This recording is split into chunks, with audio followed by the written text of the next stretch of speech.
Okay, now in the last class, we have to discuss about the theorem. If G is a group and a non-empty subset H is a subgroup of a G, if these three conditions are equivalent conditions are there. So these equivalent conditions means H is a subgroup if H satisfies these two conditions, or we can say that H is a subgroup when this single condition is satisfied is there. So we in the last lecture I proved these three are equivalent, means A implies B implies C, and ultimately C implies A is there. Then clearly all three conditions are equivalent is there. Now I just say that because in the theorem we just using this. So this is condition is this means if we have a group under, because this is we show that x and y are the any two element of H. Then we show that if H is a H is a subgroup of a G if and only if these two conditions X composition Y and X inverse belongs to H. Up in place of a compositions, we just say that uh, in place of a composition we have a additive, because composition is anything is some multiplications, or we have to define some binary operation itself, or we say that is a addition is also is there. So in the case where we have to just say that if we have a addition is there, if groups are additions are there, so if groups are addition means under addition binary operation is addition is there. So we just say that this line is there. It is very important to realize that group written as addition, then the condition X composition Y.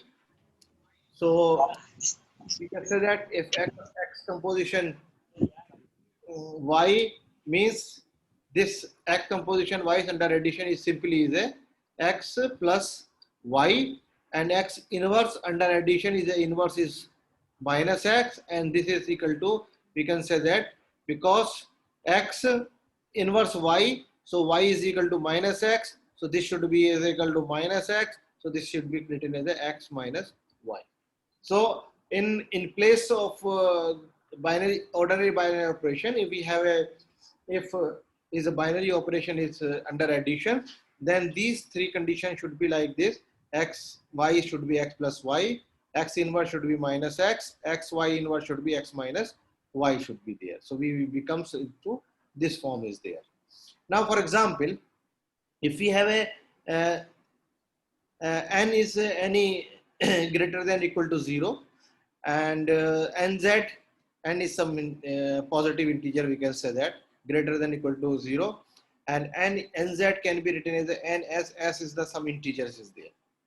So if these are the integers are there, so we just say that if integers are there, then the unity means is the identity element of this set.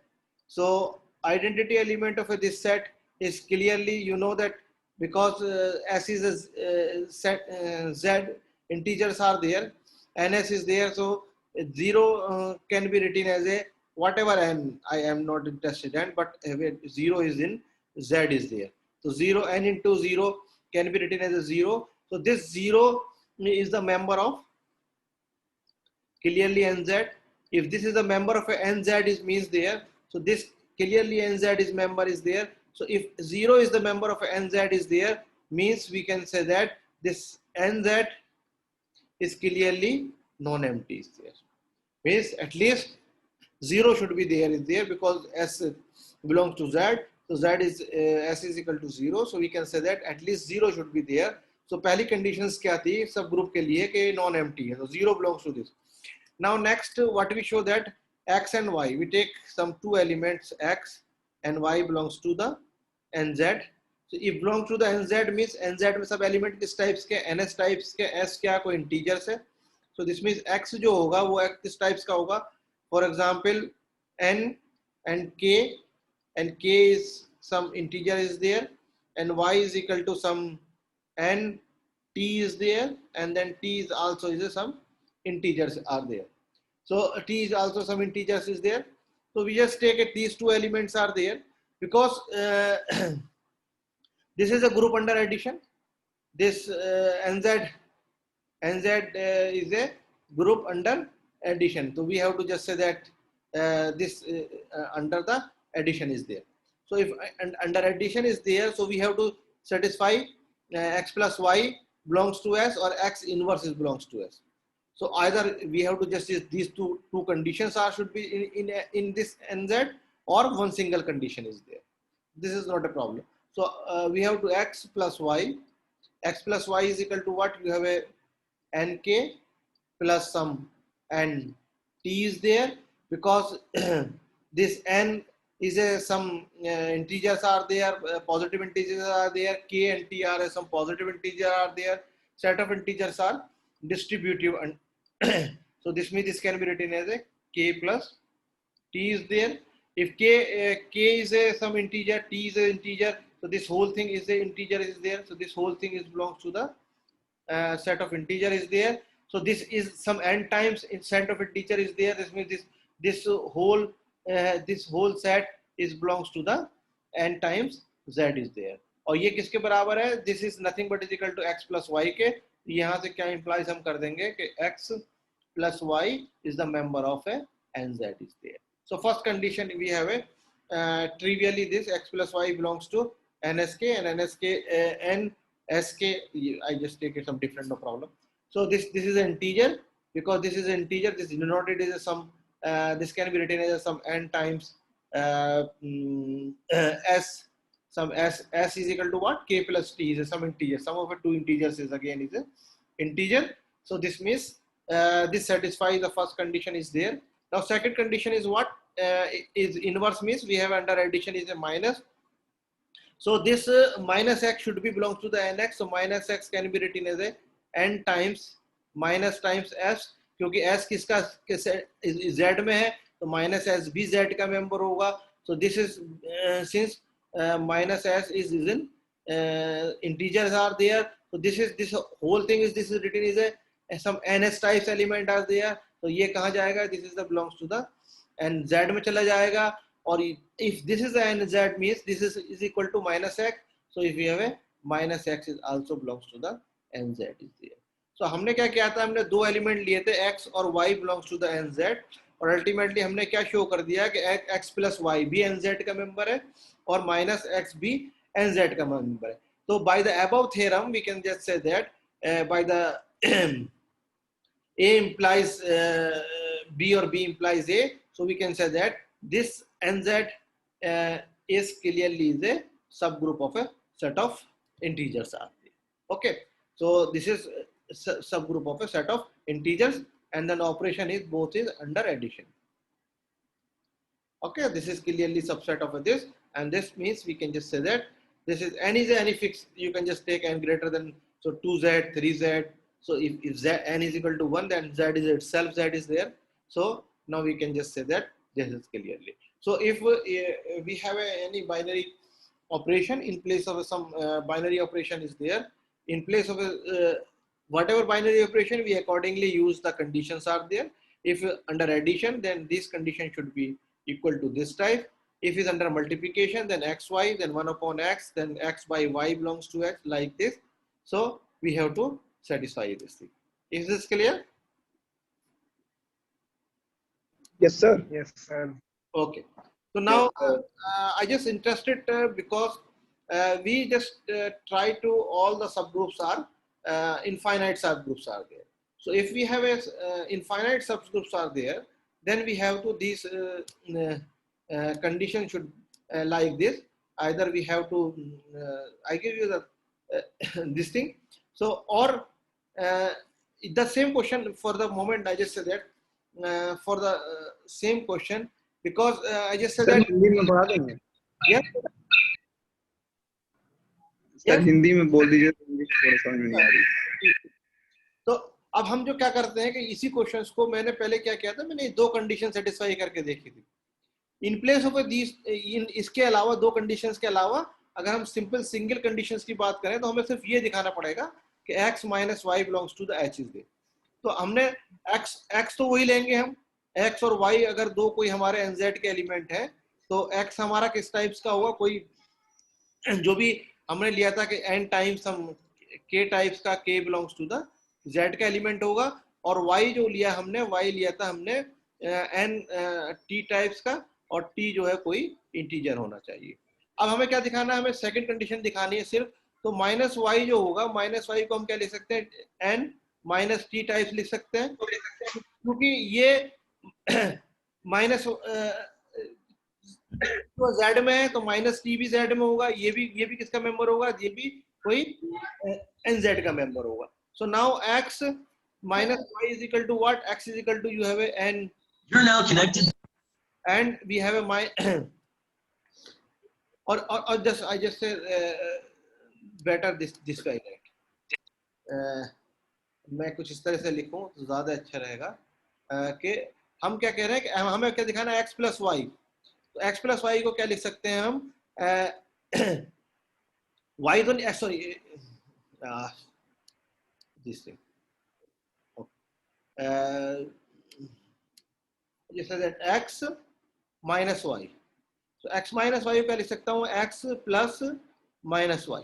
Okay, now x is equal to you have a N K plus minus y is equal to you have a n of minus t is there, again k is an integer, t is an minus t is an integer, n are the integer because n is greater than equal to 0 are there। Distributive property के हिसाब से क्या कर सकते हैं, x minus T. अब क्या है कि हमारे पास जो है k और t जो है दोनों क्या है, इंटीजर्स हैं। अगर k और t इंटीजर्स है तो इनका डिफरेंस भी इंटीजर्स होगा, तो इसका मतलब ये जो पूरी क्वांटिटी है ये पूरी z का मेंबर होगा, और अगर ये पूरा z का मेंबर है तो ये पूरी क्वांटिटी जो हमारे पास मिली ये कहाँ चली जाएगी, ये nz का मेंबर हो जाएगा। और ये हम लेके क्या चले थे, xy। इसका मतलब ये पूरी क्वांटिटी अगर nz के बराबर है तो ये पूरी क्वांटिटी किसके बराबर है, x माइनस वाई के बराबर है, और अगर ये xy के बराबर है तो x माइनस वाई किसका मेंबर हो गया, nz का हो गया। तो या तो हम ये दोनों कंडीशंस को शो कर सकते थे, या हमने ये सिंपल कंडीशन सिंगल कंडीशन ली एक्स वाई इनवर्स, क्योंकि ये क्या है हमारे पास थ्योरम कहती है कि ऑल थ्रीज आर इक्विवेलेंट, यानी कि अगर कोई एच सब ग्रुप है तो उनका क्लोज होना चाहिए और इनवर्स भी उस एच का मेंबर होना चाहिए। या दूसरे में क्या कहता है, वो इनवर्स और एलिमेंट का जो क्लोजनेस, कोई एलिमेंट एच का और उसका इनवर्स का एलिमेंट लें, उनका जो क्लोजनेस होगा वो भी एच के अंदर होना चाहिए। So this is you can just show that other way into, इस तरह से भी हम इस तरीके से भी इसको हम प्रूव कर सकते हैं। ओके, नाउ अब हम चाहते हैं कि अब किसी और तरीके से इसको हम अगर रिड्यूस करना चाहें तो क्या हो सकता है। तो I just say that okay, now अभी तक हमने क्या किया था कि जो हमने इनफाइनाइट सब, ज्यादातर जो ग्रुप लिए इनफाइनाइट सब ग्रुप लिए। तो ये जो नेक्स्ट थ्योरम है ये बहुत इंटरेस्टिंग थ्योरम है। वो कहती है कि is reduce the number of things need to check. अगर हमारे पास जो है फाइनाइट सेट लें, दिस इज इंपॉर्टेंट। अगर हमारे पास जो है in place of any group की जगह हमारे पास एच जो है कोई finite subset of a group G. Group के बारे में हमें जी अगर इनफाइनाइट है कोई प्रॉब्लम नहीं है, लेकिन हम सिर्फ एच की बात कर रहे हैं। अगर एच जो है H is a finite subset of a group G is there. So, agar if H is a finite subset of a group G is there, then H is a subgroup of G if and only if only one condition. क्या अगर हम ये सिर्फ H की closeness दिखा दें तो it is more than enough. Clear? तो अब हम क्या कहना चाह रहे हैं कि अगर हमारे पास कोई फाइनाइट सब ग्रुप है, अभी तो ये तो इनफाइनाइट लेके चले थे हम, अगर कोई फाइनाइट सब ग्रुप हमारे पास है तो हम क्या कह सकते हैं, कोई भी फाइनाइट सब ग्रुप के लिए सिर्फ हम ये क्लोजनेस वाली प्रॉपर्टीज को शो कर दें तो हमारा क्या होगा, वो एच सब ग्रुप हो जाएगा. Now I just prove is first prove the result and then I just give you the example कि किस तरह से हम अगर सिर्फ फाइनाइट सबसेट है किसी ग्रुप का तो उसको किस तरह से हम शो कर सकते हैं. अब देखिए पहली चीज क्या है कि हम ये लेके चल रहे हैं, पहले ये कंडीशन एच इज क्लोज वाली लेके चल रहे हैं.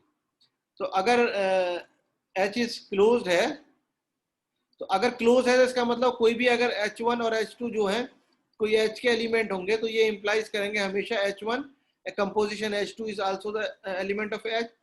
तो इसका मतलब H1 H2 जो H के एलिमेंट होंगे, तो ये पहला पार्ट तो प्रूफ हो जाएगा ट्रिवियली, क्योंकि H क्या है, आपके पास H सब ग्रुप है. तो H सब ग्रुप है, अगर H इज ए सब ग्रुप ऑफ ए G है, इसका मतलब क्या होगा, H itself is a group होना चाहिए under the same binary operation. और अगर H itself is a group होगा under the same binary operation as a G, तो उसका मतलब क्या होगा कि H क्लोज भी होगा. तो अगर H क्लोज भी होगा तो ये कंडीशन सेटिस्फाई कर जाएगी. तो पहली condition one way is very trivial कि अगर H हमारे पास अगर H सब ग्रुप ऑफ G का, तो ट्रिवियली H is closed. So if H is a subgroup, then it is obvious that closed by the hypothesis of this. अब conditions क्या है, मेन चीज क्या है, हमें इसका कन्वर्स पार्ट है. कन्वर्स पार्ट में क्या है कि कन्वर्स पार्ट में हमें क्या करना है कि हमारे पास सिर्फ ये कंडीशंस है कि हमारे पास क्या है कि अगर दो एलिमेंट तो हमने H के लिए, तो उनका कंपोजिशन भी जो है वो H का ही मेंबर है. तो उसके लिए हमें इसके लिए हमें क्या करना पड़ेगा कि इसके लिए हमें ये करना पड़ेगा कि अब हमें ये दिखाना पड़ेगा कि ये सारी कंडीशंस, तीन कंडीशंस जो है ग्रुप की, वो सेटिस्फाई करता है. क्योंकि अगर सबसेट है तो एसोसिएटिविटी को तो हम चेक नहीं करेंगे. Associative is not necessary, we have to verify, it automatically is associative, क्योंकि वो सबसेट है उसका और वो left and right side true करता है, तो उसके सबसेट में से उठाएंगे तो वो भी लेफ्ट और राइट पे सेटिस्फाई कर जाएंगी. हमारे पास तीन चीजें बचती हैं. एक तो हमें ई दिखाना है, ई का मतलब आइडेंटिटी दिखानी है, ये एच के अंदर है. दूसरी हमें क्या दिखानी है कि अगर H कोई H का एलिमेंट है तो इसका इंप्लाइज करना चाहिए H इनवर्स भी H में होना चाहिए. ओके, और हमें क्लोजनेस दे रखी है उसने already.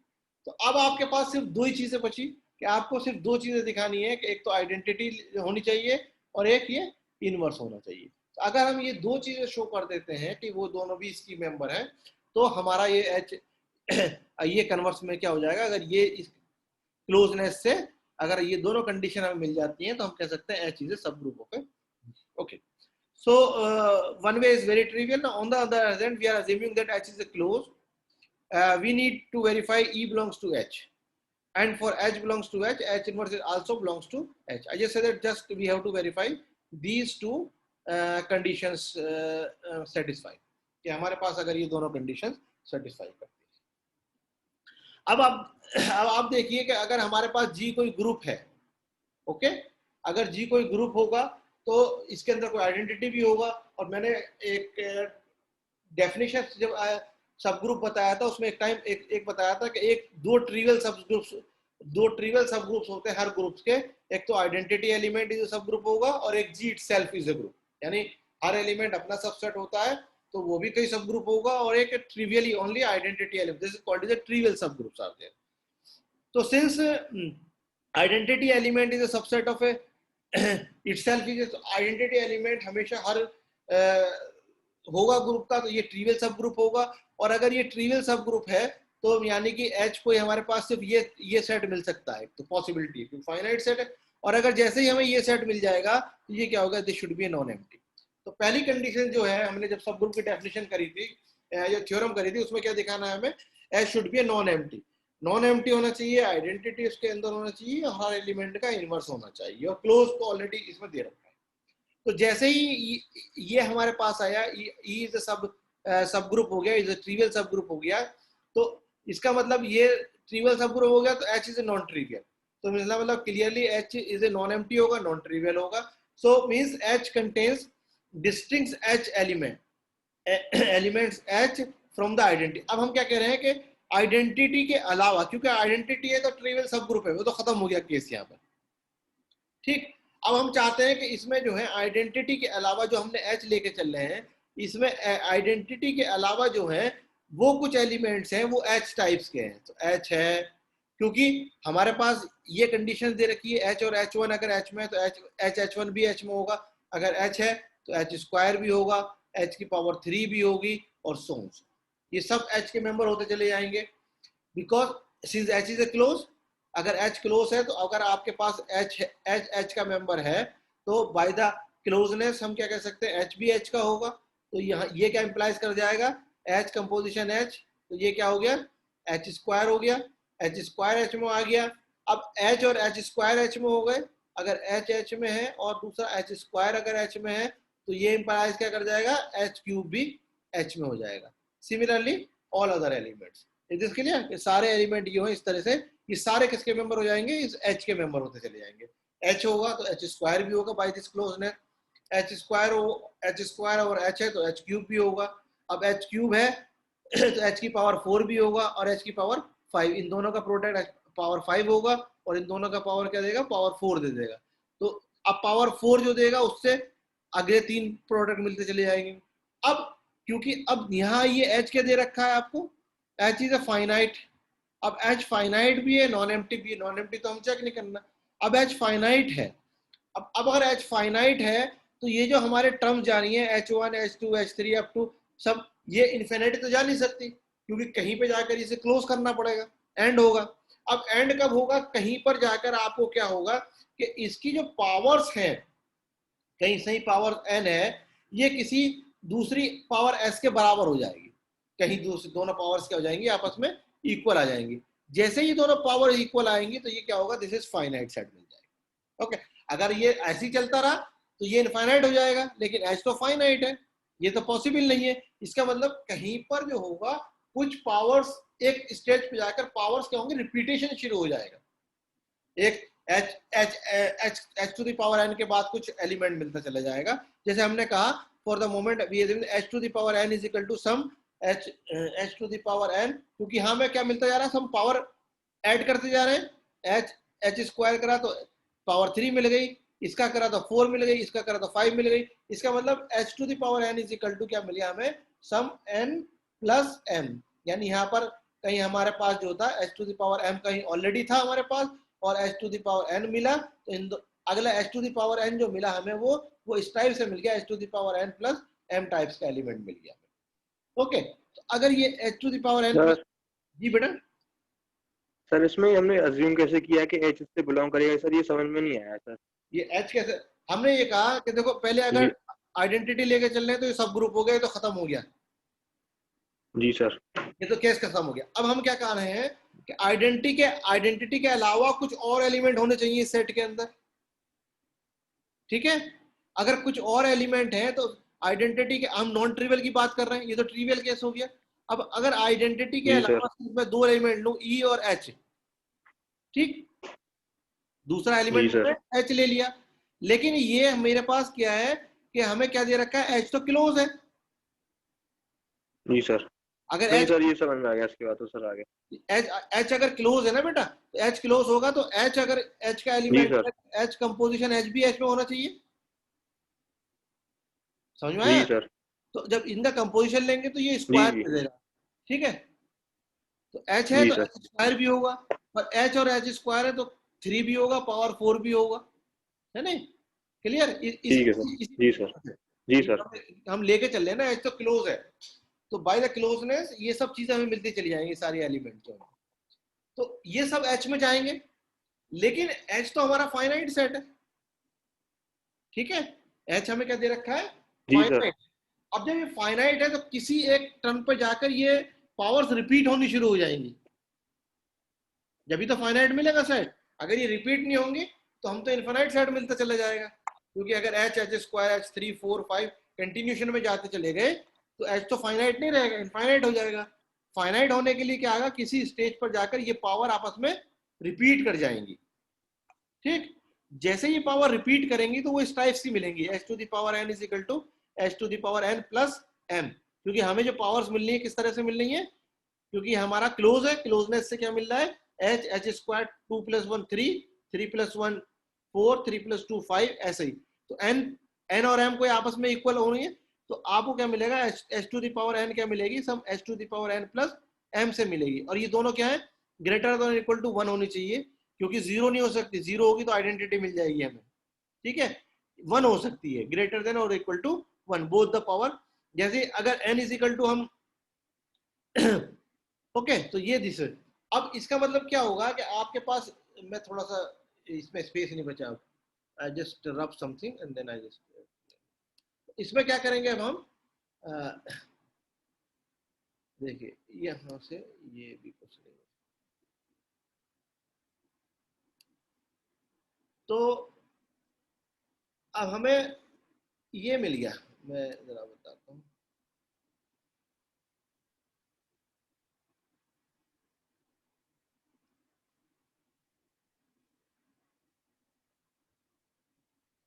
This is more than enough now.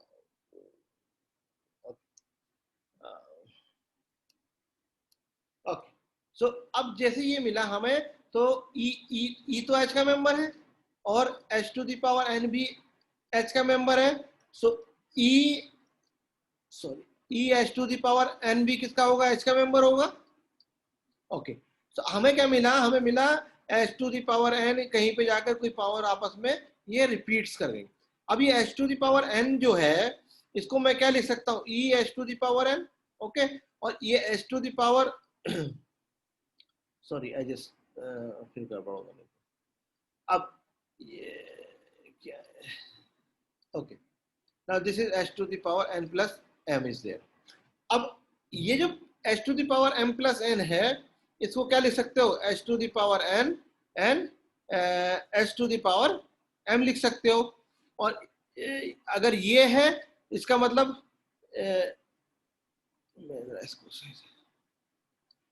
यहां से क्या मिलेगा हमें, ई अगर इसमें है तो E H to the power N is equal to H to the power N is equal to H to power N E, ये होगा by the definition of identity. अब H to the power N को मैं क्या लिख सकता हूँ, मैं ये लिख सकता हूँ, तो मैंने लिखा H to the power N E is equal to H to the power N H to the power M is there. Okay is this clear. अब क्योंकि ये ग्रुप है, ये H क्या है, H क्या है, सबसेट है G का, और G ग्रुप है, और ग्रुप के अंदर क्या होते हैं, both the cancellation law hold करते हैं। तो by the left cancellation law से क्या मिलेगा कि E इज इक्वल टू क्या मिल गया मुझे, H to the power M मिल गया। यानी जो H to the power M जो मिला हमें, वो क्या मिल गया, E this means that E is equal to H to the power M। और अगर E is equal to H to the power N, यानी कि एक स्टेज पर जाकर ये रिपीट होगा, क्या मिला हमें, आइडेंटिटी मिल गया। जैसे आइडेंटिटी मिलेगा, अगले मल्टीप्लाई करेंगे तो एच मिल जाएगा, अगला करेंगे तो एच स्क्वायर मिलता चला जाएगा। तो हमें ई टू द पावर एम पे जो मिला, जो रिपीटिशन हुआ, वहां पर क्या मिला, आइडेंटिटी मिल गया। ये कहां चले गया, is the member of H. So identity is equal to, क्योंकि E to the H to the power M I में, तो हमने क्या दिखा दिया, E is also belongs to the H is there. यहां क्या लेके चले थे हम लेके चले थे कि एच जो है वो हमने क्या लेके चले थे कि H जो है आइडेंटिटी के अलावा कोई हमने non trivial element choose, H is a non trivial, तो H contains an element H distinct from the identity. हमने क्या दिखा दिया कि एक स्टेज पे जाकर जो है H to the power M जो है वो किसके बराबर मिल जा रहा है, आइडेंटिटी के बराबर मिल रहा है। इसका मतलब पहली कंडीशन हमने प्रूव कर दी कि E जो है वो H का मेंबर है। Okay so now this first part is completed. अब हमें सेकंड पार्ट क्या प्रूव करना है कि अगर कोई H का है तो H की इनवर्स भी H में होना चाहिए। अब हमें ये हो गया। अब आपके पास क्या E किसके बराबर है, H to the power M के बराबर है। अब E अगर H to the power M है तो E को क्या लिख सकते हैं आप, H to the power M minus 1 into H। Okay ये लिख सकते हैं हम क्लियरली। ये m है ना, पावर m, जो एक्सपोनेंशियल फंक्शन लिखा था, g to the power m can be written as g to the power m minus 1 into g is there, जो एक्सपोनेंशियल फॉर्म लिखी थी। So h to the power m को लिख सकते हैं h to the power m minus 1 in h to the power m h inverse h like this type से element. Okay so now ये किसके बराबर है, e के बराबर है। अब हम क्या करेंगे कि अगर ये अगर अब दूसरा क्या कर सकते हैं हम, E को क्या लिख सकते हैं, E can be also written as a H times H to the power m-1, क्योंकि ये किसके बराबर है, ये भी H to the power m होगा। ओके, तो अब हम आप ये देखिए हमने क्या करा कि हमारे पास जो एलिमेंट मिले वो इस टाइप के मिल गए कि अगर जैसे हमारा E is equal to E, हमें क्या मिला, E अगर E is equal to H to the power m मिला, तो इसकी मदद से हमने क्या कहा कि E अगर H to the power m है, E can be written as H to the power m-1 into H, और E can also written as H time H to the power m-1, this is H to the power m is there। so अब आप देखिए ये दोनों और ये दोनों, तो यानी हमारे पास क्या मिला, H to the power m-1 H is equal to identity is equal to H H to the power m-1। अब आप जाइए जरा इनवर्स की प्रॉपर्टी क्या कहती है, A composition B is equal to identity is equal to B composition अगर A होता है तो B is nothing but is equal to A inverse, ये होता है B is equal to nothing but is equal to A inverse. अब यहाँ पे क्या बोला, H to the power m-1 H is equal to identity H composition H to the power m-1 is also identity, इसका मतलब क्या हो गया, H inverse is equal to H to the power m-1 is there। तो अब इसका मतलब m H to the power m पर ही आइडेंटिटी मिल रहा था हमें, और H to the power m-1 वो किसका मेंबर होगा, H का होगा, क्योंकि H अगर m है तो m-1 भी H का मेंबर होगा। m पे आइडेंटिटी मिल रहा है, m-1 पे आइडेंटिटी नहीं मिलेगा, कोई अलग एलिमेंट होगा। इसका मतलब ये जो एलिमेंट है ये किसका एलिमेंट है, this is the element of H, और ये किसके बराबर आ रहा है, H इनवर्स के बराबर आ रहा है। इसका मतलब H inverse is also belongs to the H। Clear, now H is inverse is also there। तो above theorem से हम क्या कह सकते हैं, H is closed by the hypothesis, so it is a subgroup by the theorem we have this thing। Now if you have understand this or not, you can, if you ask me a question something like, कोई doubt, किसी को कुछ पूछना है इस theorem proof में? अब no sir, नहीं कोई सर। डाउट नहीं। समझ में आ गया प्रूफ? सर एक चीज पूछनी है। हाँ बेटा पूछो मुझे। जी बताओ। सर ये पहले जो हमको ई मिल गया था एच में, जी तो ये ई की पावर इक्वल टू एच की पावर एम क्यों प्रूफ किया है? कहाँ प्रूफ किया है E is equal to H to the power m? हमने तो बेटा ये प्रूफ किया है कि E H का मेंबर है, ये प्रूफ करना है हमें। यहां से मिला H to the power n जो है वो रिपीट हो गया कहीं जाकर m, तो ये जो पावर्स हैं H to the power n H to the power m, ये तो सब H के मेंबर हैं, जा रहे हैं ना हम, सब मिलते चले जा रहे हैं H स्क्वायर। तो ये जो मेंबर है ये H का है, और ये किसके बराबर आ गया, ये E के बराबर है। तो ये क्वांटिटी अगर H में है और ये पूरा H to the power m E के बराबर है, तो हमें क्या मिला, E मिल गया, E भी H का मेंबर होगा इसका मतलब। क्लियर? यस। ठीक है, और इसी E से जो है हमने, क्योंकि H की पावर m पे E मिल रहा है, वो एक्सपोनेंट लॉ से हमने क्या कहा कि H की पावर m है तो H to the power m-1 into H, ये भी H to the power m ही होगा, एक्सपोनेंशियल लॉ जो हमारा कहता है। तो इससे क्या कर सकते हैं, H to the power m-1 plus 1 कर सकते हैं इसे हम, है नहीं, तो ये कैंसिल हो जाएगा, H to the power m मिल जाएगा हमें। और इसी तरह से अगर हम H इधर से मल्टीप्लाई करें लेफ्ट से तो भी हमें मिलेगा। तो हमने क्या करा, H to the power m-1 into H, identity H ये भी। अब यहाँ पर इनवर्स की प्रॉपर्टी यूज कर ली, अगर A कंपोजिशन B आइडेंटिटी है और B कंपोजिशन A भी आइडेंटिटी है, तो B हमेशा A इनवर्स या A is equal to some B inverse होता है, वाइस वर्सा दोनों ट्रू है। तो हमने क्या करा, H inverse is equal to H to the power m-1। अब क्योंकि H to the power m भी H का एलिमेंट है, तो अगर H की पावर m H का एलिमेंट है, तो H की टू द पावर m अगर H का एलिमेंट है, तो इससे पहले भी तो एलिमेंट H में होंगे ना सारे, m-1 भी तो H का ही मेंबर होगा, क्योंकि क्लोजनेस से H है, और H अगर H है तो H to the power m-1 है, तो इसका मतलब इससे क्या होगा कि H to the power m into plus m-1, तो ये सॉरी 1 प्लस m, तो ये m दे देता है। ठीक है, तो इसलिए हमें क्या होना कि इससे पहले वाला एलिमेंट भी क्या होगा, H to the power m-1 किसका हो गया, ये H का हो गया। और अगर ये h का हो गया, ये किसके बराबर आ रहा है, h इनवर्स के बराबर आ रहा है, और हम तो लेके चले थे कोई h एलिमेंट, ये रहा। अगर h में है तो बाय कंपोजिशन, अगर h जो है हमारा h का एलिमेंट है और h to the power m minus one h में है, तो बाय द क्लोजनेस हमने कहा था h into H to the power m minus one भी h में होगा, और वो आइडेंटिटी के बराबर आ रहा था हमारा बाय हेयर, क्योंकि h to the power m जो हमारी आइडेंटिटी होती है। तो ये इनवर्स प्रॉपर्टी से हमने क्या कह दिया, h इनवर्स इसके बराबर है, और ये किसका, h का एलिमेंट हो गया। अगर ये h का एलिमेंट हो गया, ये किसके बराबर है, h इनवर्स के बराबर है, तो h इनवर्स भी h में चला गया। हमें दो ही चीज प्रूफ करनी थी कि आइडेंटिटी भी h में है और h इनवर्स भी h में है। अगर ये दोनों है तो हम कह सकते हैं कि ये जो होगा is a subgroup. Yes, now is this clear? Yes sir, ठीक है समझ। अच्छा, नाउ अब मैं कहता हूँ कि जरा फाइनाइट की इसकी एग्जांपल लेके चलें। हमने प्रूफ किया था कि Zn जो है अंडर एडिशन जो होता है वो हमेशा अबेलियन ग्रुप होता है। Zn का मतलब you take a modulo class n या set of integers under modulo n is there. ये मैंने पूरी एग्जांपल आपको प्रूफ करके दिखाई है कि किस तरह से हम इसको कर सकते हैं कि Zn जो होता है वो अबेलियन ग्रुप होता है। ये इज ए फाइनाइट, क्योंकि Zn is a finite number of elements is there accordingly to the n। तो हमने क्या कहा कि फॉर एग्जांपल n के आर द नेचुरल नंबर ले लो या पॉजिटिव इंटीजर ले लो।